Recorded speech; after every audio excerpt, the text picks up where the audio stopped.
a lot of times there's games on our list that no one's ever seen or heard of because we haven't written about them, and they just don't know about the game, which is totally fine. But we wanted to, make sure we spotlight some of them. Some of the games on our list are games we love so much that you've seen us talk about it, you've seen us play it, you've seen us write about it, and that's exactly what Amarantus is. We've kind of gotten everything we need to say about it out. But if you don't know, Amarantus is a visual novel focused in on relationships and revolution. It's kind of like their big tagline. Relationships are messy. Or no, revolution is messy. Relationships are messier. Yes. And so you play as a character named Arik, who is pushed out of his home immediately and forced on the run. And because your parents are politically active and speaking out against the tyrannical lord that runs the land. And from that point forward, you are straight up full-on revolutionary. You are planning to go straight to the kingdom, straight to the source, to do something to change what's going on. And, that, I'm sure, is already a relatable setup, right? Like, it feels, even though it's an Australian game, so it's not even like American politics inspired it, right? But I'm sure we all felt that way through 4 years of presidency that we ended up going through, right? Like, we all woke up and said, you know what, today's the day. I'm going in. I need to do something, right? And so that was already such an appealing opener.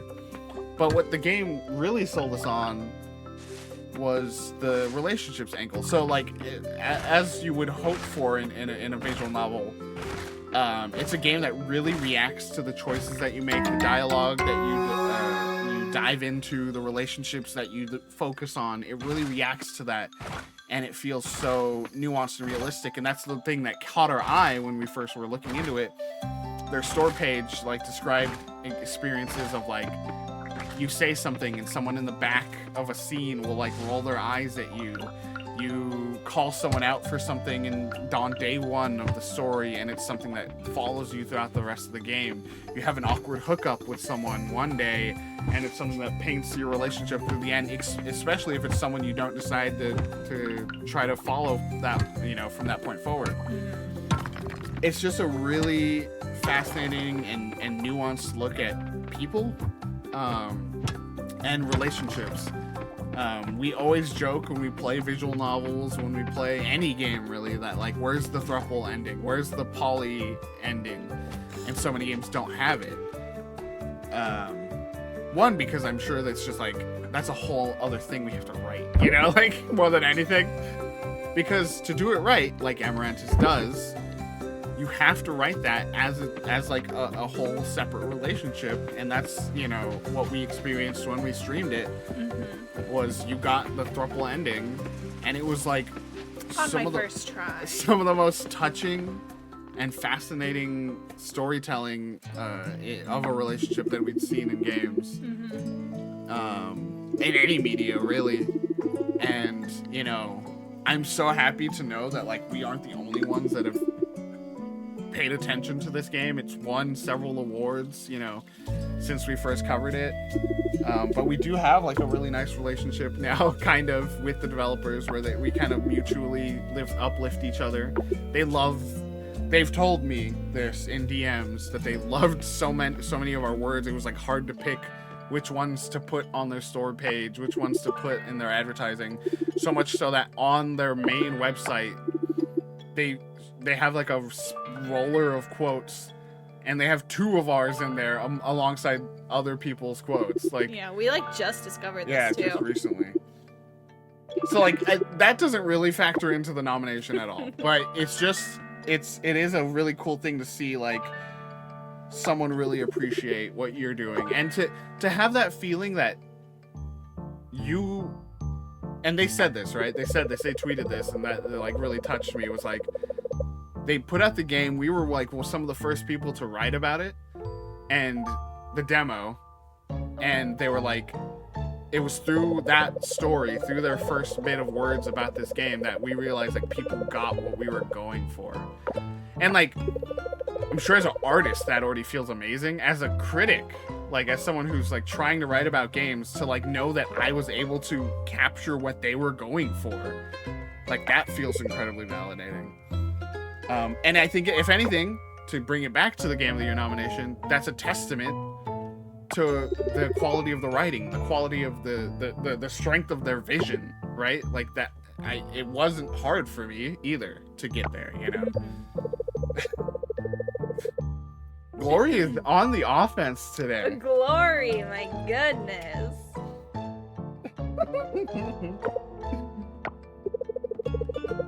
But yeah, I mean, at the end of the day, what it is about Amarantus is just it's writing, it's presentation.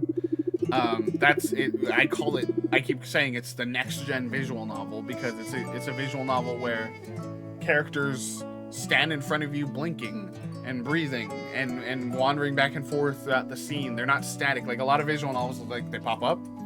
Oh, like they have multiple poses, right? Uh-huh.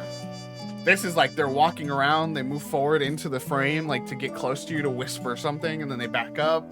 You know, there's audio drama like design elements to the visual stuff. Loving the energy that Glory brings in the chat. There's bully energy. There's an incredible post-rock soundtrack that like it kicks up beautifully in the moments that it needs to. Soundtrack's amazing. Yeah, like it just, if there was any game that was almost like for sure on our GOTY list immediately from this year, it was Amarantus. Mm-hmm. The rest were so much harder to get, like to figure my way out to. There were some that like Spider-Man was, as much as I tried to be like, no, it's not for sure, right? Like, that was as much as a lock as any game could have been. But Amarantus is like the one that like we knew from the start was going to be on our Game of the Year list. And yeah, I mean, read our review for it, watch the Game of the Year video, and hear our blurb about it.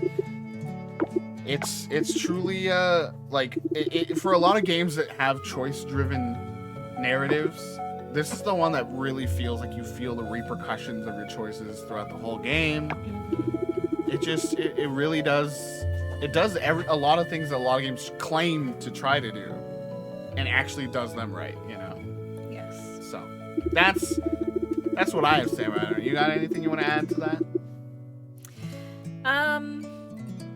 I mean, yeah, just for me, it's a lot about, you know, the strength of the writing and the characters and, like, just the way that it depicts, like, just intimate, you know, connections with people. Yeah, that's both romantic and platonic. And physical and emotional. Yeah.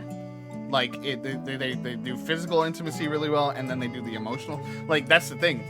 With the throuple ending we talked about, mm-hmm. there are, and I don't mean this sexually, there are two climaxes.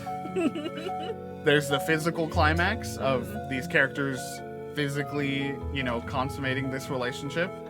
And then there's the emotional one. There's it's almost like, it's like an emotional sex scene. Like, there's a scene that plays that's like so emotionally intimate and beautiful. Yeah. That like, you know, like it's not just, it's like multifaceted in the ways that it depicts its various, that's just one relationship, you know. Mm-hmm. The ways it depicts all of its relationships. Yeah. Yeah, that second scene, with the throuple ending that we got, just like sticks with me, you know. And in the first place, it's like so unbelievably rare to even like be able to pursue a relationship with more than one person in a game. And so like I'm just like so grateful that they put in the effort to write that story, but also just that it was so amazingly done, and like that you truly could enjoy it, like finally getting that thing that you've been asking for in games, and then it happened not accidentally really like, for you. Yeah, just, you know, not having it be like a letdown after sort of asking for it forever. What else was I gonna say? I'm forgetting right now. Oh, and that I think in every relationship run that you do, right, it also gives you an option to like sort of have like almost like an asexual run of the relationship as well, like where you can be romantic with that person but choose to just like, say hey, like actually, I don't want ready, to be physical in this relationship, and like have that be you know, a really unique way to be able to like live out your relationship in the game. That's really amazing for me. Yeah, there's just a lot to love about the relationships, especially. Evan coming in the clutch here. This is what I wanted for Coral Island, guys. But Evan saying, I adored Amarantus. I didn't play a lot of the new games this year, and so it's actually one of two GOTY noms I played, and I definitely prefer it of the two. What a bizarre, beautiful, haunting game. And chat, I just need you to know, when Evan says that, Evan's other game played is Tears of the Kingdom.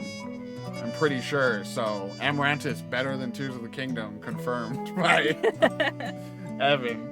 Obviously, you folks are covering the writing of the relationships extensively, and deservedly so, but I'd like to shout out the treatment of language and speech in Amarantus as well. It's a brilliantly handled part of the story. And again, definitely. I don't want to toot our own horn, but we streamed the game, and we had the developer in the demo early on, and we had the developer in here, and we were like having issues pronouncing names, and like they were saying like that's purposeful, like but we were like, oh, I want, is there plans for like a pronunciation guide? They were like, not really, but maybe. And then next thing you know, in the full release, there's a pronunciation guide. But, you know, it is a key part of the story, as Evan says. Like, there are parts of language between these two different cultures that, you know, are like dividers, and it is prominent in the story for a lot of reasons that, you know, people pronounce words and names differently from each other. Yeah, it's just a really well put together game, and that's the other thing about it, is it is truly, and you can feel it in every part of the game, it's truly a passion project. Yeah, definitely. Everyone on that game believed in the game and worked so hard to make that like vision of Rukia, who's like the lead writer, lead on the game, come to life, you know? And I just think that's so cool. And Amarantus is great. Again, read our review, read our demo review, honestly, too. There's different parts to both of those. And watch the Game of the Year clip for it again. I think we're going to try to like clip those out and put them out somewhere so you can just have those separate, too. I keep telling myself in the back of my head that I was going to clip them out so that we can just play them before each stream and then play the game and kind of like dive into what we meant by what we were saying there. But I didn't. Yeah, we've been short on time. But yeah, Amarantus is so lovely and more than worth a Game of the Year nod for us. And I'm so like, again, I'm you know, sometimes you like give a game a certain score, you know, and you're like, am I like weird? Like, am I the only one that feels this way? Especially games you play early, right? And there's no way for you to know. And again, it's like won several big awards now in Australia, and it deserves more love. So please check it out if you haven't checked it out. Yeah, I was gonna say, even with that like sort of, you know, critical success that it has had, it still is such an underrated game from this year. So really would recommend it.